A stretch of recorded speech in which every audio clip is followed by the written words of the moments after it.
Hello student, very good morning. Once again your most welcome to my channel physics by B S Kelawat. देखिए बच्चों, आज की जो class है वो हिंदी मीडियम के लिए है और हम पढ़ रहे हैं क्लास 12 की फिजिक्स और उसकी हमने पहले यूनिट स्टार्ट की है स्थिर वैद्युतिकी और हमने स्थिर वैद्युतिकी का सेकंड चैप्टर हम पढ़ रहे हैं गाउस का नियम एवं अनुप्रयोग। अभी तक हम गाउस के नियम और अनुप्रयोग पर 10 लेक्चर्स कर चुके हैं और 10 लेक्चर में हमने बेसिकली क्या क्या पढ़ा है तो देखो मैं आपको बता देता हूं। एक सबसे पहले हमने स्टार्ट किया था क्षेत्रफल सदिश, विद्युत फ्लक्स, उसके बाद हमने पढ़े थे सतत आवेश वितरण, गाउस के नियम का स्टेटमेंट, गाउस के नियम को हमने प्रूव किया था और उसके बाद हमने गाउस के नियम के 5 अनुप्रयोग किए थे। ठीक है, तो ये अभी तक हमने टॉपिक कवर किए हैं और इन पर बनने वाले सारे न्यूमेरिकल भी हम कर चुके हैं।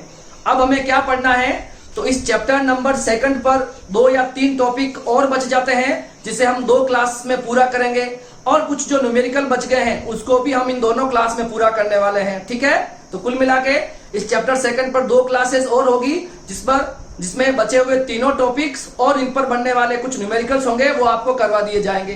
क्लियर है? देखो बच्चों ने मुझे नोट्स के लिए पूछा है तो जब अभी तक मैंने जितना आपको पढ़ाया है वो सारे के सारे नोट्स मैंने आज व्हाट्सएप ग्रुप पे डाल दिए हैं और मैंने अपने टेलीग्राम चैनल पर भी वो डाल दिए हैं। ठीक है, टेलीग्राम चैनल का लिंक भी दे रखा है मैंने चैनल पर और मेरे नंबर भी मैंने दे रखे हैं। आप किसी भी प्लेटफॉर्म के थ्रू मुझसे कांटेक्ट कर सकते हो और मैं आपको पीडीएफ फॉर्मेट्स में बहुत अच्छे हिंदी और इंग्लिश मीडियम के सेपरेट नोट्स हैं, मैं अपने खुद से लिख रहा हूँ वो नोट्स और वो मैंने मैक्सिमम बच्चों को वो मैंने भेज दिए हैं। ठीक है, और कोई स्टूडेंट अगर नया हो, वो वीडियोस पहली बार देख रहा हो, अगर उसको भी नोट्स की रिक्वायरमेंट हो तो आप मुझसे जरूर कांटेक्ट कीजिएगा, मैं आपको वो नोट्स अवेलेबल करवा दूंगा। क्लियर है? तो देखिए आज हम स्टार्ट करने वाले हैं एक टॉपिक जो हमारे पास क्या है। देखो, अगर आपने एक चालक के बारे में पढ़ा हो तो चालक क्या होता है? जिसमें आवेशों का प्रवाह हो सकता है। ठीक है, और चालक के अंदर विद्युत क्षेत्र की तीव्रता 0 होती है। देखो छोटा सा कंसेप्ट हम वापस देख लेते चाहो तो, जैसे कि ये कोई चालक है सपोज, ठीक है, ये एक चालक है। इस चालक को जब आप आवेश दोगे, इस तरह से आवेश वितरित होगा। अब देखिए चालक की विशेषता होती है कि उसमें आवेश प्रवाह हो सकते हैं, मतलब आवेश गति कर सकते हैं। अब ये समान प्रकृति के आवेश होंगे, चाहे ये धनावेश हो चाहे वो ऋणावेश हो, आपस में क्या करेंगे?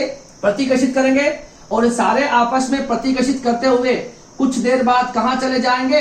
पृष्ठ पर चले जाएंगे। कहां चले जाएंगे? सतह पर चले जाएंगे। जो आपके पास चालक की जो सतह है उस पर वो आवेश इस तरह से कुछ वितरित हो जाएंगे। अच्छा, अब देखिए ये बाहर वापस ये आवेश यहाँ पर आ गए, अभी भी ये प्रतिकर्षित कर रहे हैं, फिर ये आवेश बाहर क्यों नहीं जा रहा है? तो देखिए बाहर जो है वो आपके पास वायु है और वायु जो है आपके पास कुचालक है। क्या है? कुचालक है।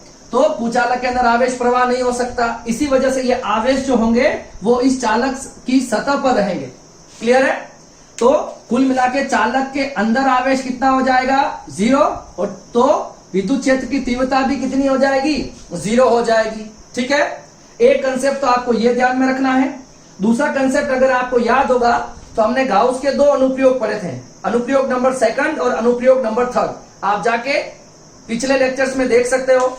आपको याद होगा जब मैंने एक चालक प्लेट ली थी तो और एक मैंने कुचालक प्लेट ली थी। ठीक है, जब मैंने एक कुचालक प्लेट ली थी तब कि उस कुचालक प्लेट के बाहर किसी P बिंदु पर विद्युत क्षेत्र की तीव्रता थी वो सिग्मा अपॉन 2 एप्सिलॉन नॉट थी, और जब मैंने एक चालक प्लेट ली थी तो बाहर किसी बिंदु पर विद्युत क्षेत्र की तीव्रता सिग्मा अपॉन एप्सिलॉन नॉट थी।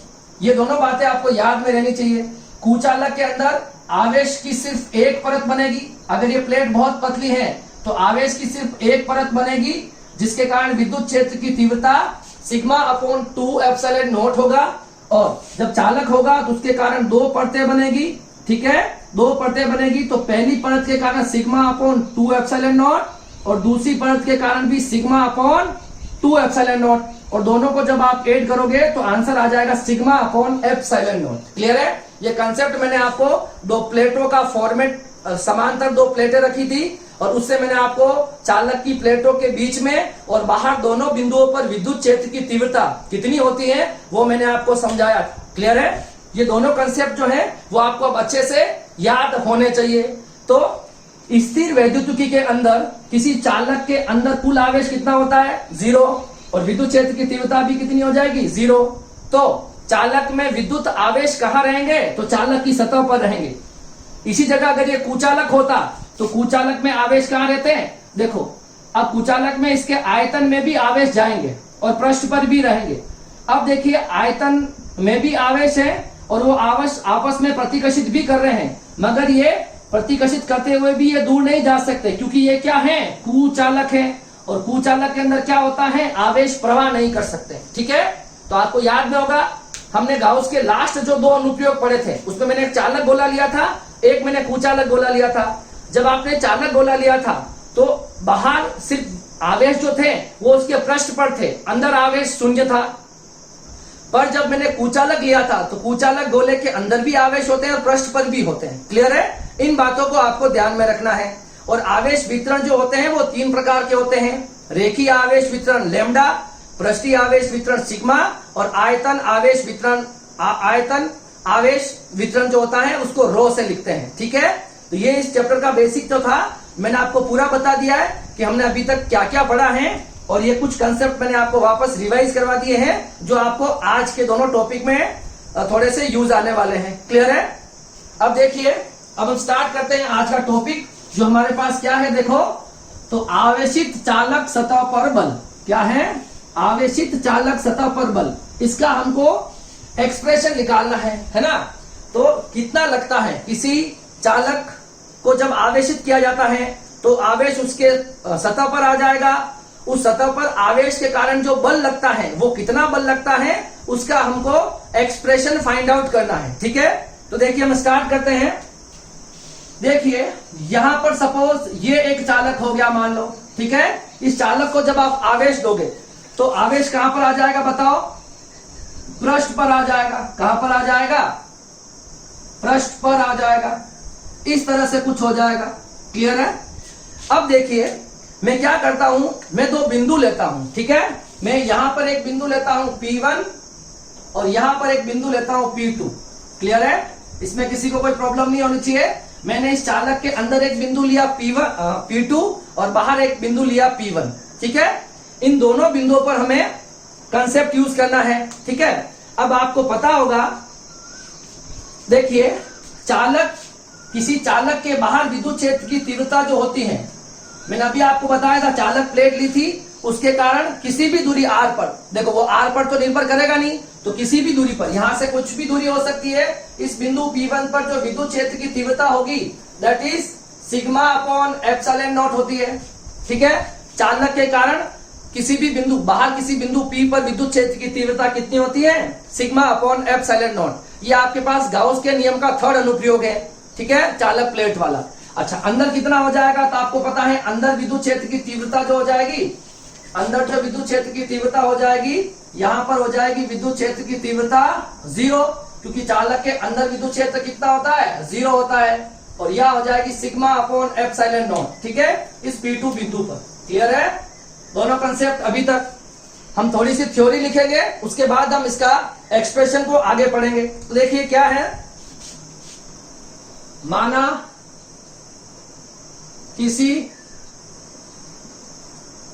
चालक पर कुल आवेश Q है एवं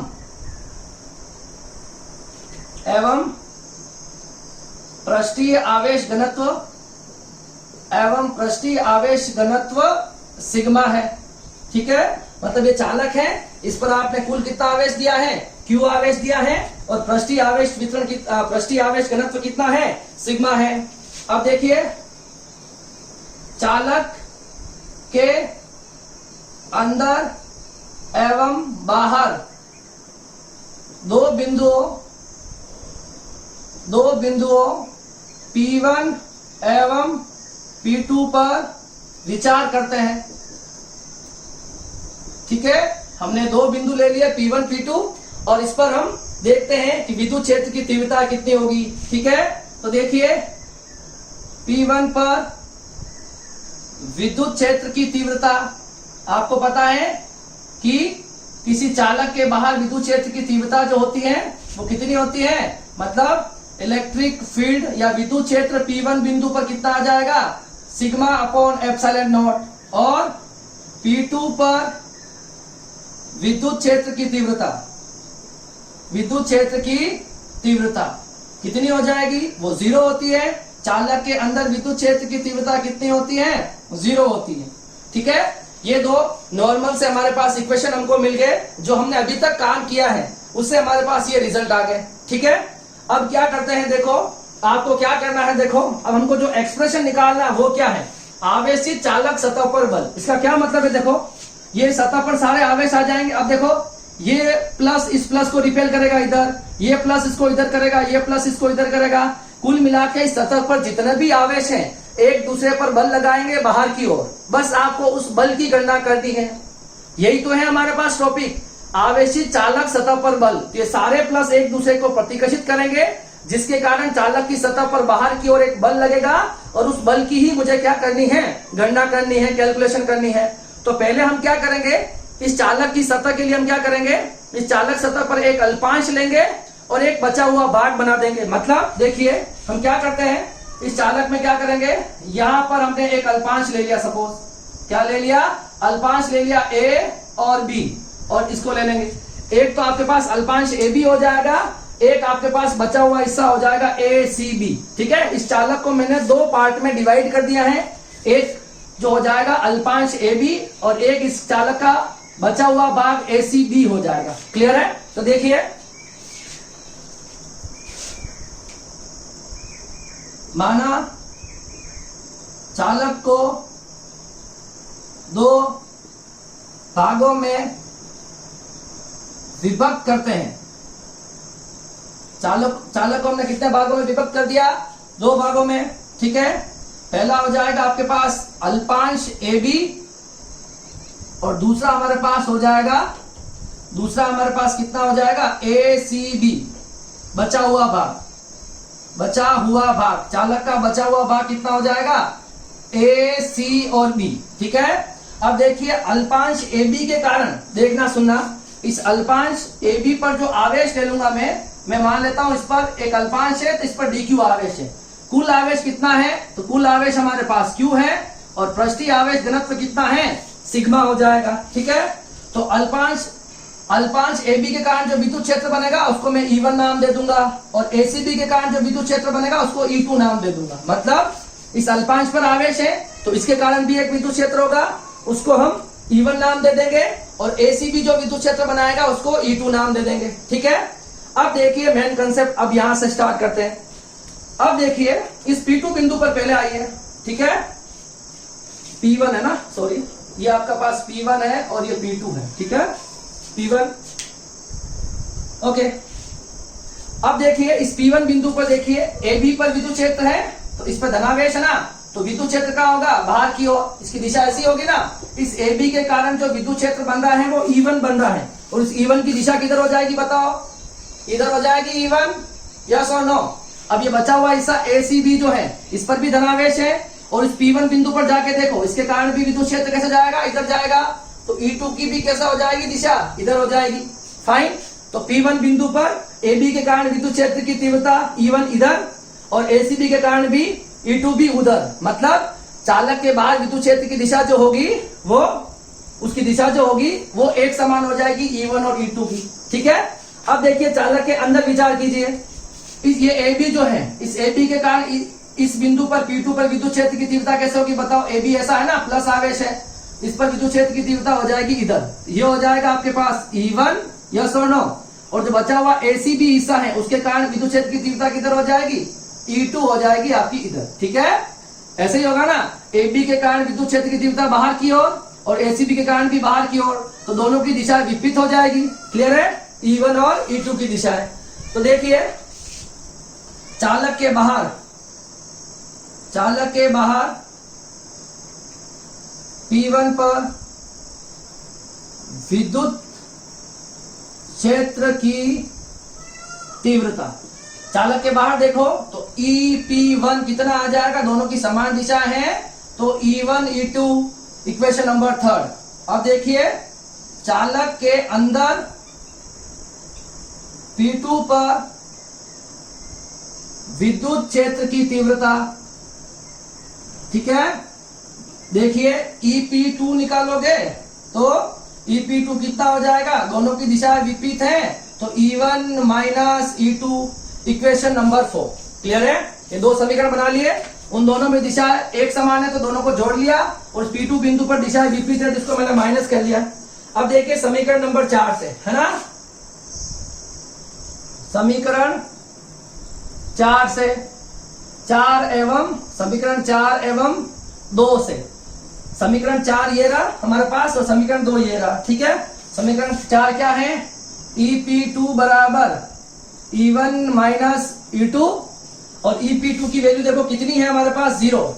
यहाँ क्या रख देंगे, 0 बराबर E1 माइनस E2, यहाँ आ जाएगा E1 बराबर E2, ठीक है, कोई दिक्कत नहीं है, ये समीकरण नंबर 5 हो जाएगा, ठीक है। अब देखिए हमारे पास जो समीकरण नंबर 3 है इसका उपयोग करेंगे, 3 और 1 का उपयोग करेंगे, ठीक है। समीकरण 3 एवं 1 से, समीकरण नंबर जो 3 है वो क्या है, EP1 बराबर E1 प्लस E2। आपको पता है E1 E2 बराबर है तो दोनों को मैं E2 लिख सकता हूं, यस और नो। ये हो जाएगा E2 और E2। EP1 की वैल्यू बताओ कितनी है, EP1 की वैल्यू समीकरण 1 में हमारे पास है sigma upon epsilon not. E2 कितना हो जाएगा बताओ, 2E2, और यहां से आपको E2 की वैल्यू मिल जाएगी sigma upon 2 epsilon not. Fine, ये आपके पास समीकरण नंबर 6 हो जाएगा, ठीक है।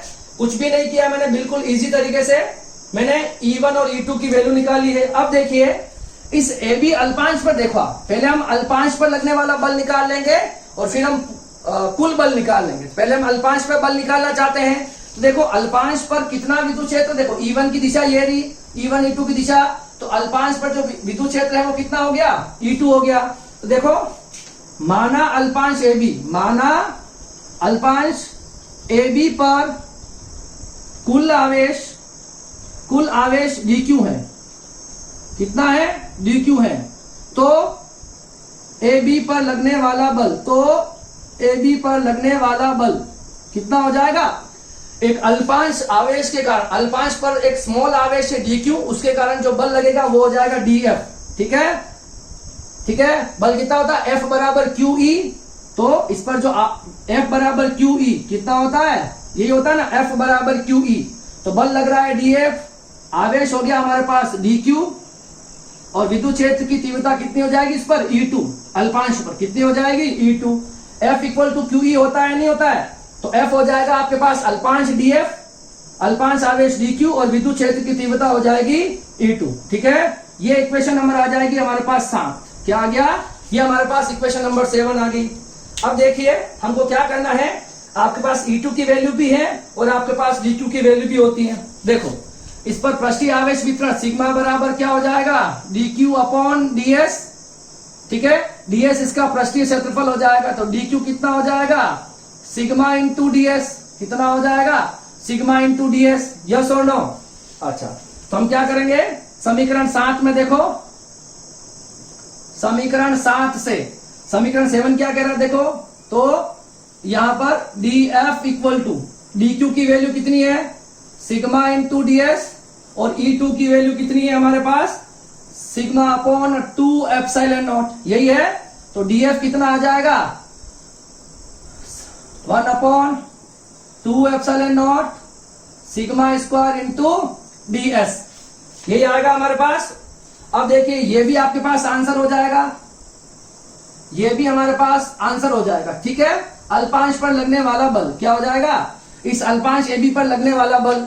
अब आप चाहते हो तो क्या कर सकते हो, देखो हम क्या करेंगे, E की वैल्यू क्या होती बताओ, हम जानते हैं कि E इक्वल टू क्या होता है, सिग्मा अपॉन एप्सिलॉन नॉट चालक के लिए, तो सिग्मा की वैल्यू क्या हो जाएगा, E इंटू एप्सिलॉन नॉट। आप चाहो तो ये वैल्यू यहां पर रख सकते हो, तब आपका dF कितना आ जाएगा बताओ, सिग्मा की वैल्यू रखो आप E इंटू एप्सिलॉन नॉट, तो ये हो जाएगा E square epsilon naught square ds upon 2 epsilon not, yes और नो। सिर्फ मैंने यहां पर सिग्मा की वैल्यू रखी है, तो देखिए एप्सिलॉन नॉट से एप्सिलॉन नॉट कैंसल, तो df कितना आ जाएगा 1/2 epsilon naught E square into ds। ये इसका आंसर है। देखो आप एग्जाम में चाहो तो ये करके भी आ सकते हो और ये लिख के भी आ सकते हो, मगर जब न्यूमेरिकल आएगा तब इसके अंदर विद्युत क्षेत्र की तीव्रता दे रखी हो तो आप यहां से निकाल लोगे, और अगर आपको सिग्मा की वैल्यू दे रखी हो तो आप यहां से निकाल लोगे। ये इसका आंसर हो जाएगा। ठीक है, हमको निकालना था कुल के लिए, तो देखो चालक सतह पर कुल बल कितना हो जाएगा, कुल बल हम क्या कर लेंगे, इसको हम इंटीग्रेट कर देंगे, तो df का इंटीग्रेशन हो जाएगा f, और यहां आ जाएगा इंटीग्रेशन का symbol, that is 1/2 epsilon naught E square into ds। ठीक है, तो चालक सतह पर जो बल लगता है वो कुल बल का आंसर हो जाएगा आपके पास ये। क्लियर है, अल्पांश पर लगने वाले बल ये और कुल सतह पर लगने वाला बल ये। ठीक है, अगर आपको क्या चाहिए, एकांक क्षेत्रफल पर लगने वाला बल है ना, तो हमको चाहिए एकांक क्षेत्रफल पर लगने वाला बल, यही होता है दाब, विद्युत दाब कहते हैं उसको। एकांक क्षेत्रफल पर लगने वाला बल वो हो जाएगा आपके पास दाब, और हम विद्युत क्षेत्र पढ़ रहे हैं तो विद्युत दाब कहेंगे इस P को, और P की वैल्यू क्या होती है, प्रेशर बराबर दाब बराबर बल अपॉन एरिया। तो देखिए P इक्वल टू df की वैल्यू क्या बताओ, df की वैल्यू हमारे पास है 1/2 epsilon naught E square ds upon हो जाएगा ds, तो कैंसिल हो जाएगा, तो P की जो वैल्यू आएगी 1/2 एप्सिलॉन नॉट ई स्क्वायर, और ये P जो है वो क्या हो जाएगा बताओ, ये P जो आया है एकांक क्षेत्रफल पर लगने वाला बल है, ये P जो है वो क्या है, यहां लिख रहा हूं मैं, एकांक क्षेत्रफल पर बल, इसको हम कहते हैं विद्युत दाब। क्या कहते हैं, विद्युत दाब भी कहते हैं इसको। क्लियर है, तो ये आपका एक डेरिवेशन था, बोर्ड के पर्पज से काफी इंपॉर्टेंट डेरिवेशन है, और जो स्टूडेंट एडवांस की तैयारी कर रहे हैं उनसे मेरी ये रिक्वेस्ट है कि आपको ये दोनों फॉर्मूले आपको याद में रखने हैं। क्लियर है, बहुत इंपॉर्टेंट टॉपिक है, बहुत अच्छा टॉपिक है, इसको आप एक बार ध्यान से देखिए, कुछ प्रॉब्लम आए तो आप कमेंट में जरूर कमेंट कीजिए। ठीक है, अब हम पढ़ेंगे इसके बाद एक और टॉपिक, जो टॉपिक क्या होगा, देखो अभी हमने विद्युत दाब निकाला है, अब हम पढ़ेंगे एकांक आयतन में, है ना, किसी विद्युत क्षेत्र में एकांक आयतन में ऊर्जा, विद्युत क्षेत्र में एकांक आयतन में ऊर्जा, उसका जो एक्सप्रेशन आएगा वो बिल्कुल एज इट इज विद्युत दाब जैसा ही आएगा। क्लियर है, तो पहले आप इसे कॉपी कर लीजिए, फिर मैं आपको नेक्स्ट जो कंसेप्ट है वो बता देता हूं। क्लियर है, अब देखिए जो नेक्स्ट टॉपिक हमारे पास है वो जो हमने फर्स्ट टॉपिक पढ़ा है उसी से रिलेटेड है। वैसे टॉपिक हमारे पास है विद्युत क्षेत्र के एकांक आयतन में ऊर्जा। ठीक है, अब देखिए इस टॉपिक को पढ़ने से पहले मैं आपको एक चालक को आवेशित करके दिखाता हूं, और कैसे आपको कार्य करना पड़ता है और कैसे वह कार्य विद्युत ऊर्जा के रूप में संचित हो जाता है, उसको हम पहले देख लेते हैं, फिर इस डेरिवेशन को हम कंप्लीट करेंगे। तो देखिए मेरे पास सपोज एक ये चालक है, ठीक है, अब इस चालक को आपने आवेश दिया, सपोज ये, ठीक है, पहला आवेश दिया, जब आप इसको अगला आवेश दोगे, आपको पता है ये आवेश इसको प्रतिकर्षित करेगा। ठीक है, मतलब ये आवेश इस पर एक विपरीत दिशा में एक बल लगाएगा, और आपको इस आवेश को यहां से यहां तक लाने के लिए इस बल के विरुद्ध क्या करना पड़ेगा, कार्य करना पड़ेगा। मतलब ये इसको प्रतिकर्षित कर रहा है, फिर भी आप इस आवेश को इस सतह पे लेके आओगे, तो इस विद्युत बल के विरुद्ध आपको कार्य करना पड़ेगा। और कार्य क्या रूप होता है, ऊर्जा का रूप होता है। किसका रूप होता है, ऊर्जा का रूप होता है। और आप हमेशा से पढ़ते हुए आते हो कि ऊर्जा होती है वो संरक्षित होती है। क्या मतलब है इसका, संरक्षित है कि ऊर्जा को ना हम उत्पन्न कर सकते हैं, ना ही हम ऊर्जा को नष्ट कर सकते हैं। ऊर्जा को सिर्फ एक ऊर्जा के रूप से दूसरी ऊर्जा के रूप में परिवर्तित या बदला जा सकता है। क्लियर है, तो ये किया गया कार्य जो होगा, वो किया गया कार्य तो संरक्षित है, तो किया गया कार्य क्या कहां जाएगा, वो किया गया कार्य यहां पर विद्युत ऊर्जा के रूप में क्या हो जाएगा, संचित हो जाएगा। कैसे हो जाएगा, इसके आयतन में विद्युत ऊर्जा के रूप में क्या हो जाएगा, इस विद्युत क्षेत्र में ऊपर जो विद्युत क्षेत्र होगा उसमें ऊर्जा के रूप में संचित हो जाएगा।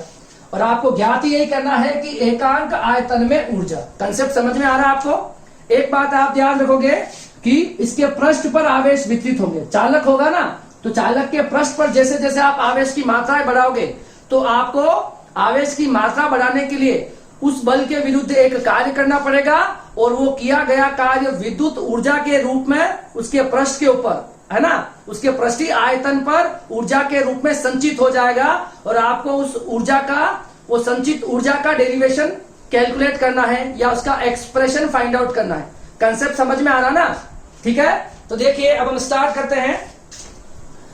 क्या कंसेप्ट है, तो देखो मैं एक चालक ले लेता हूं और उस चालक को हम क्या कर लेते हैं, देखो मैं कंसेप्ट समझा रहा हूं, पहले ध्यान रखना। मानो ये एक चालक है पहले, ठीक है, ये एक चालक है। अब देखिए इस चालक को आपने आवेशित किया, आवेशित करोगे ना, जैसे जैसे इस पर आवेश की मात्रा बढ़ेगी, ठीक है, इस चालक पर जैसे जैसे क्या बढ़ेगी, आवेश की मात्रा बढ़ेगी, वैसे वैसे आपको ज्यादा कार्य करना पड़ेगा, और वो किया गया कार्य जो होगा वो ऊर्जा के रूप में इसके आयतन या इसके पृष्ठीय आयतन पर संचित हो जाएगा, और आपको वो डेरिवेशन निकालना है। हम मान लेते जैसे जैसे उसको आवेश दोगे तो इसका देखो, मान लो इसका आकार, इसका आयतन में इतनी वृद्धि हो जाएगी, ठीक है, इस तरह से कुछ मान सकते हैं। इसके आयतन में कितनी वृद्धि हो जाएगी, मान लो इतनी वृद्धि होगी आवेश देने के पश्चात, ठीक है। तो ये दूरी जो टोटल है, इस दूरी को मैं मान रहा हूं आर, कितनी मान रहा हूं आर, और ये वाली जो दूरी में वृद्धि मतलब है ना, ये जो दूरी है ये कितनी हो जाएगी आपके पास, डी आर हो जाएगी। तो यहां से यहां तक दूरी हो जाएगी आर माइनस डी आर, और ये दूरी हो जाएगी आपके पास डी आर। क्लियर है ना? ये जो दूरी है ना, इसको मैंने डी आर से लिखा, टोटल दूरी ये आर है। कंसेप्ट समझो वापस। ये एक चालक गोला था, उस पर जैसे जैसे आपने आवेश दिया और आवेश की मात्रा बढ़ी तो इसके टोटल आवेश होगा, टोटल इसके पृष्ठीय आयतन में वृद्धि हो जाएगी। तो ये इस तरह का, और पृष्ठीय आयतन में वृद्धि होने के बाद उसकी त्रिज्या हमारे पास कितनी बच रही है, आर बच रही है। खत्म। अब हम थ्योरी लिखेंगे और इसके एक्सप्रेशन को कैलकुलेट करेंगे। देखो, माना चालक सतह पर लंबवत बाहर की ओर बल कार्य कर रहा है, ठीक है। मतलब जैसे जैसे इसको आवेश दोगे ना, तो ये आवेश देखो इसको प्रतिकर्षित करेगा, ये आवेश इसको करेगा, ये आवेश इसको करेगा, तो बाहर की ओर क्या लगने लगेगा, सबके बाहर की ओर एक बल लगने लगेगा, पृष्ठ के लंबवत बाहर की ओर एक बल लगने लगेगा, ठीक है। सतह पर आवेश वृद्धि करने पर, आवेश वृद्धि करने पर विद्युत बल के विरुद्ध कार्य करना पड़ेगा, एवं वह किया गया कार्य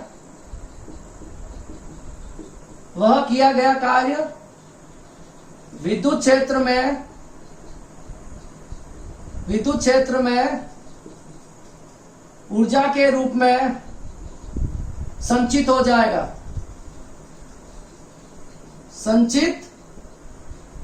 जाएगा, ठीक है ना।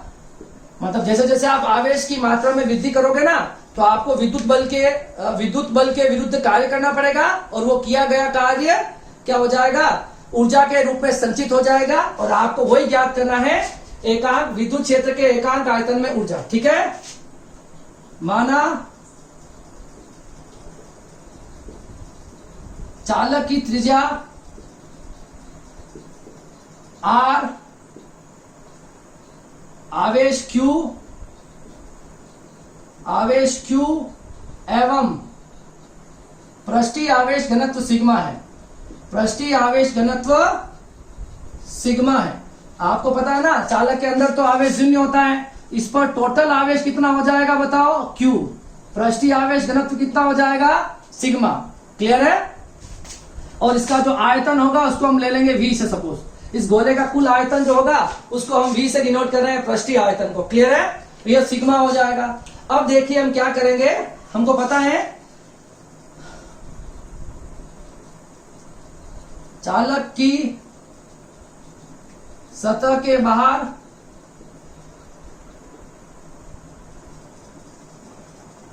विद्युत दाब। देखो बाहर की ओर एक दाब लगेगा नहीं लगेगा। अभी हमने इसके पहले डेरिवेशन में भी ये ज्ञात किया था, विद्युत दाब कितना आया था, P बराबर sigma square upon 2 epsilon not, या हम लिख सकते हैं 1 upon 2 epsilon not E square. दोनों आंसर है। देखो ये वाला जो आंसर होता है इसमें E इक्वल टू क्या होता है, सिग्मा अपॉन एप्सिलॉन नॉट, तो सिग्मा हो जाएगा E इंटू एप्सिलॉन नॉट। तो इस वाले फॉर्मूले में सिग्मा की value E into epsilon not रखोगे तब आपके पास ये वाला एक्सप्रेशन आ जाएगा। क्लियर है। तो चालक की सतह के बाहर विद्युत दाब, बाहर की ओर विद्युत दाब, जो P कितना आ जाएगा बताओ आपके पास, P आ जाएगा हमारे पास सिग्मा स्क्वायर 2 एप्सिलॉन नॉट। ये आ गया दाब। अगर दाब होता तो बल कितना लगेगा, बाहर की ओर बल, तो बल कितना लगेगा बताओ। आपको पता है बी एफ पी बराबर क्या होता है, D F upon D S. P बराबर sigma square upon 2 epsilon naught. तो एफ पी बराबर क्या होता है, एफ अपॉन ए, फोर्स पर यूनिट एरिया, एकांक क्षेत्रफल पर लगने वाला बल, दाब हो जाएगा। तो एफ कितना हो जाएगा बताओ, P इंटू ए, और P की वैल्यू कितनी आई बताओ, sigma square upon 2 epsilon not. ठीक है ना। बल कितना हो जाएगा, F बराबर P इंटू ए, P की वैल्यू कितनी है, sigma square upon 2 epsilon not. और इसका जो पृष्ठीय क्षेत्रफल A है, ठीक है ना, इसका पृष्ठीय क्षेत्रफल कितना हो जाएगा, इसका पृष्ठीय क्षेत्रफल A जो है या S 4 पाई R स्क्वायर, R इसकी त्रिज्या हो जाएगी। आवेश कहां पर है, इसके पृष्ठ पर है, तो इस एरिया या सरफेस एरिया, पृष्ठीय क्षेत्रफल कितना हो जाएगा, 4 पाई R स्क्वायर। तो F आपके पास कितना आया देखो, sigma square 2 epsilon not 4 pi R square. ठीक है, sigma square 2 epsilon not 4 pi R square. ठीक है, तो ये आपके पास क्या आ जाएगा, टोटल बल आ जाएगा बाहर की ओर। अब सोच के देखो, आवेश देने के बाद इतनी वृद्धि हुई थी ना, इतनी वृद्धि, तो आपको क्या करना है, इस बल के विरुद्ध कार्य निकालना है, इस बल के विरुद्ध किया गया कार्य। तो आप क्या करो, इसको इतना संपीड़ित कर दो, कितना, dr, इस गोले को dr संपीड़ित। ये दूरी कितनी है बताओ, dr। तो देखो गोले को dr दूरी संपीड़ित करने में किया गया कार्य, संपीड़ित करने में किया गया कार्य। ठीक है, तो किया गया कार्य मान लेते हैं dw dr है ना। कार्य बराबर क्या होता है, बल इंटू विस्थापन, इस F हो जाएगा बल, और कितनी दूरी विस्थापित की है, dr दूरी। तो dr दूरी विस्थापित करने में कितना कार्य करना पड़ रहा है, dw कार्य करना पड़ रहा है। तो dw कितना हो जाएगा, F बराबर देखो sigma square 2 epsilon not 4 pi R square into dr। तो ये आपके पास क्या आ गया, dr दूरी विस्थापित करने में किया गया कार्य आ गया। अब देखिए, पहले मान लेते हैं, सोच के देखना थोड़ा सा कंसेप्ट यहां पर। पहले इसका आयतन मानो, टोटल आयतन था V, जो था हमारे पास पृष्ठीय आयतन 4 पाई R स्क्वायर। इसके पृष्ठ से मतलब है, यहां पर आयतन का मतलब 4/3 पाई R क्यूब नहीं होगा। आवेश कहां पर है, पृष्ठ पर है, तो पृष्ठीय आयतन हो जाएगा 4 पाई R स्क्वायर। अब देखिए dr दूरी में कमी आई, तो इसके आयतन में जो कमी होगी इसको हम संपीड़ित करेंगे dr दूरी से, तो आयतन में कितनी कमी आएगी, dv कमी आएगी। इस अगर v को आपको dv लिखना है तो क्या करोगे, 4 पाई R स्क्वायर को किससे मल्टीप्लाई कर दोगे, dr दूरी से मल्टीप्लाई कर दोगे। तो ये आपको बताएगा आयतन में कमी। क्या बताएगा, आयतन में कमी जो हुई है that is 4 pi R square into dr। ठीक है ना, आयतन है 4 पाई R स्क्वायर। अगर आपने आयतन में अगर dr दूरी संपीड़ित किया है तो आयतन में कमी कितनी हो जाएगी, 4 पाई R square into dr। Clear है। तो देखिए आयतन में कमी यहां लिख लेते हैं हम, आयतन में कमी बताओ, आयतन में कमी कितनी होगी, आयतन में कमी कितना हो गया, dv, कितनी कमी होगी, dv, जो कितना हो जाएगा 4 पाई R स्क्वायर dr। ठीक है, समीकरण नंबर फर्स्ट ही हो गया, समीकरण नंबर सेकंड, समीकरण नंबर थर्ड और समीकरण नंबर 4।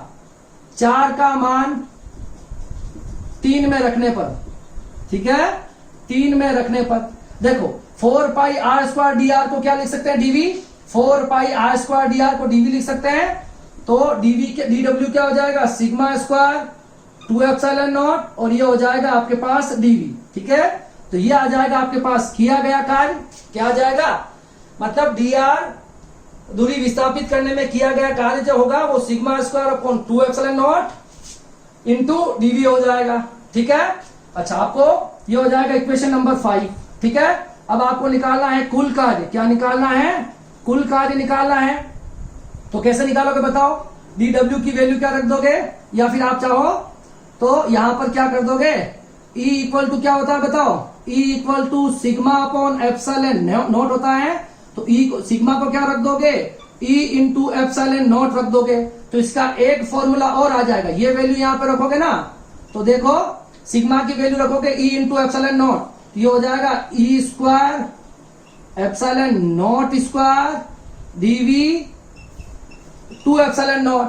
तो एप्सिलॉन नॉट से एप्सिलॉन नॉट कैंसिल हो जाएगा, तो डी डब्ल्यू जो आएगा उसका एक और फॉर्मूला हमारे पास आ जाएगा 1/2 एप्सिलॉन नॉट ई स्क्वायर और डीवी, क्लियर है ना, ये आपके पास।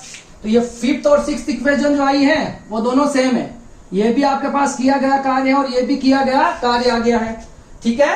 अच्छा, ये किया गया कार्य मिल गया, तो कुल कार्य कैसे निकाल लोगे, तो इसको इंटीग्रेट कर दोगे कुल कार्य, ठीक है। तो कुल कार्य के लिए हम इसको क्या कर देंगे, समाकलन कर देंगे 5 और 6 का, समाकलन कर देंगे किसका, 5 एवं 6 का।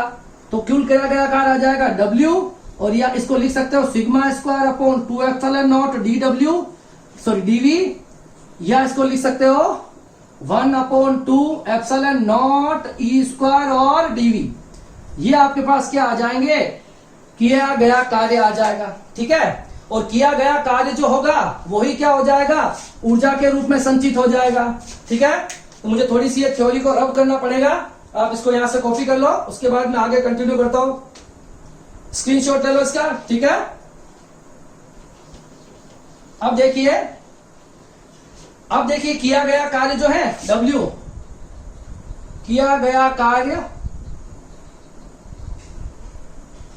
ऊर्जा के रूप में संचित हो जाएगा, किया गया कार्य ऊर्जा के रूप में संचित हो जाएगा। तो इस W को हम क्या लिख रहे हैं, U लिख रहे हैं, कितना लिख रहे हैं, U लिख रहे हैं, कैपिटल U, जो आ जाएगा हमारे पास sigma square 2 epsilon naught D V, या लिख सकते हो आप इसको 1/2 E epsilon naught E square और डीवी। आपको ज्ञात क्या करना है, तो ये तो देखो वो ऊर्जा आ गई, अब आपको निकालनी है एकांक आयतन में ऊर्जा। तो एकांक आयतन में ऊर्जा कैसे ज्ञात करेंगे, देखो एकांक आयतन में ऊर्जा, एकांक आयतन में ऊर्जा को, ये कैपिटल यू है तो उसको लिख लेंगे हम स्मॉल यू। एकांक आयतन में ऊर्जा को हम लिख लेंगे स्मॉल यू, क्या लिख लेंगे, स्मॉल यू। ये हो जाएगा हमारे पास डी डब्ल्यू अपॉन डीवी, क्या हो जाएगा, डी डब्ल्यू अपॉन डीवी। तो डी डब्ल्यू के हमारे पास दो आंसर है, ये भी है और ये भी है, तो इसको डीवी से डिवाइड करोगे ना, तो स्मॉल यू क्या हो जाएगा, देखो इस डी डब्ल्यू को डीवी से डिवाइड करोगे तो डीवी से डीवी कैंसिल हो जाएगा, तो सिग्मा स्क्वायर अपॉन, देखो डी डब्ल्यू की वैल्यू क्या है, sigma square 2 epsilon naught D V, और ये हो गया डी डब्ल्यू अपॉन डीवी, तो डीवी से डीवी कैंसिल, तो ये हो सकता है इसका आंसर, ये हो जाएगी आपके पास एकांक आयतन में ऊर्जा। और आप अगर इस फॉर्मूले में रखोगे डी डब्ल्यू अपॉन डीवी, तो स्मॉल यू कितना आ जाएगा, 1/2 epsilon naught E square D V upon D V, D V से डीवी कैंसिल हो जाएगा, तो हमारे पास क्या बचेगा, 1/2 एप्सिलॉन नॉट ई स्क्वायर, ठीक है ना। ये आंसर अभी पिछले वाले डेरिवेशन में ही यही आंसर आए थे, और इसको हम बोलते हैं एकांक आयतन में ऊर्जा, और इसी को हम बोलते हैं, ये जो आंसर आए दोनों, इसको बोलते हैं हम विद्युत दाब। क्या बोलते हैं, विद्युत दाब कहते हैं एकांक आयतन में ऊर्जा। देखो एकांक आयतन में ऊर्जा जो होगी, किया गया कार्य ऊर्जा के बराबर होता ना, तो डी डब्ल्यू को डी यू लिख सकते हैं, एकांक आयतन में ऊर्जा को ही हम क्या कहते हैं, विद्युत दाब कहते हैं। और विद्युत दाब कितना आया बताओ, देखो विद्युत दाब आपको याद होगा, अभी पिछले वाले टॉपिक में हमने विद्युत दाब क्या निकाला था, sigma square upon 2 epsilon not, या इसको हम कह सकते हैं 1/2 एप्सिलॉन नॉट ई स्क्वायर। यहां पर भी देखो आंसर क्या आया, sigma square upon 2 epsilon not और 1 upon 2 epsilon naught E square. इससे जो पिछले वाला टॉपिक था वो क्या था कि आवेशित चालक की सतह पर लगने वाला बल, ठीक है। और ये क्या टॉपिक है हमारे पास, विद्युत क्षेत्र के एकांक आयतन में ऊर्जा। और इन दोनों डेरिवेशन में आप क्या निकाल सकते हो, विद्युत दाब ज्ञात कर सकते हो। तो ये आपके पास विद्युत दाब आ जाएगा। क्लियर है, दोनों डेरिवेशन अच्छे हैं, बोर्ड में काफी इंपॉर्टेंट है, पूछे जा सकते हैं। तो दोनों डेरिवेशन को आप अच्छे से समझने की कोशिश करें और आप इसके नोट्स बना के इसको पढ़ो, ठीक है। और ये बचे हुए जो नोट्स हैं ये 2 क्लासेस वाले, वो 1 या 2 दिन में मैं आपको पीडीएफ फॉर्मेट्स में अवेलेबल करवा दूंगा। क्लियर है, तो आज की क्लास हम यही समाप्त कर रहे हैं। हम नेक्स्ट क्लास में मिलेंगे जिसमें हम पढ़ेंगे आवेशित साबुन के बुलबुले के संतुलन, ठीक है। आवेशित साबुन के बुलबुले का संतुलन है, equilibrium of soap charge bubble, ठीक है ना। तो उसके बारे में हम नेक्स्ट क्लास में, और नेक्स्ट क्लास में हम ये चैप्टर खत्म भी करने वाले हैं। क्लियर है, तो आज की क्लास हम यही समाप्त करते हैं। आप घर पे रहिए, सुरक्षित रहिए, पढ़ते रहिए। क्लियर है, थैंक यू सो मच।